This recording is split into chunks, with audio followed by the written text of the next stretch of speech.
So Phil, how do you remember first meeting Richard? You met Pip before, right? Well, Pip's my I was saying Richard had met Pip before he met that's you. right, that's right, he did. And then I met Richard when he came, I think when we went to see Caravan play at the Lyceum, and got to know Richard. That's sort of probably the first time I met you, and then we went down to Stodmarsh and started playing with you and Steve, and Pip, and you came down and all that sort of stuff. It's like your brother eventually joined the band, but before then we were doing some... It was quite early on, because it was even before Pip had left Delivery. Before Pip went away to France with Gold. Yes, that's right, you're right, yes, that's right, because Pip and Delivery sort of parted company at a certain point, and had Laurie Allen in the band for a little bit, and at that point Pip went to France, that's right.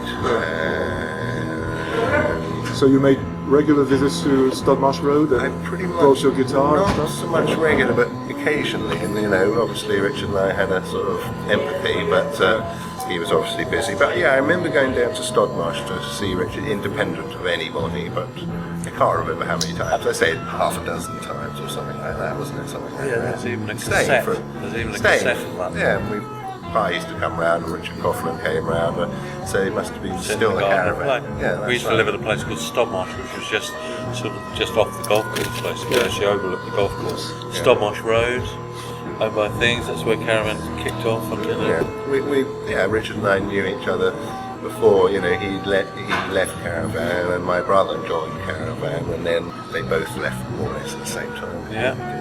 But we were already playing stuff together. Yeah, well then we sort of had, then we pretty much said then, as soon as Richard left, right, we're going to do a band together. Yeah. And my brother was in it at that point. Richard then came up to live in London in Pip's flat, which I was... That's right, we moved out. You were there? I was there, and my brother was down the road a little bit, just 5 minutes walk away, Ishin, and then I sort of moved out of there to this other flat in Richmond, where we more or less started rehearsing as Hatfield then with my brother in there. We used to play actually in the house. 4 gigs, we did. Yeah, we lived with another person called Benj Lefebvre, who was actually sort of working with the soft machine at the time, at Ronnie Scott's and other places. And most of the soft machine gear always seemed to be about, even in Caravan days, when they went to go for their first tour, there's always this sort of been, it's always been linked together. Hugh left his bass with me, became a roadie with him, so the story goes on, which you've probably heard, the soft machine gear Caravan. Then suddenly all this soft machine gear is in the sort of lobby area where Pip's flat was, where we all lived with Pip. Did you actually rehearse in that flat? Or? Yeah, you bet. Made one hell of a din, and they could hear it for miles around, and it drove the neighbours. There's many old ladies' stories from upstairs. Yeah. I feel sorry for you now. I know how it is. Yes. I got a taste of it myself. Yep. Karma, it's called.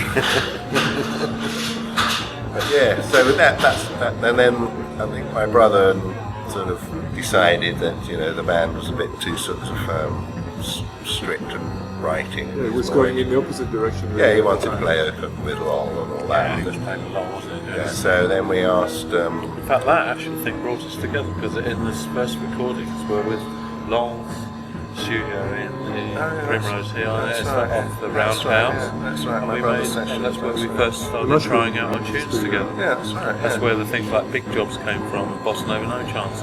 All these things they eventually developed as the keyboard players changed, and we put formed together. So really, Steve Miller was the... That's what I was going to ask you. When you first started getting together and playing music together, what sort of stuff did you play? Completely jamming, or...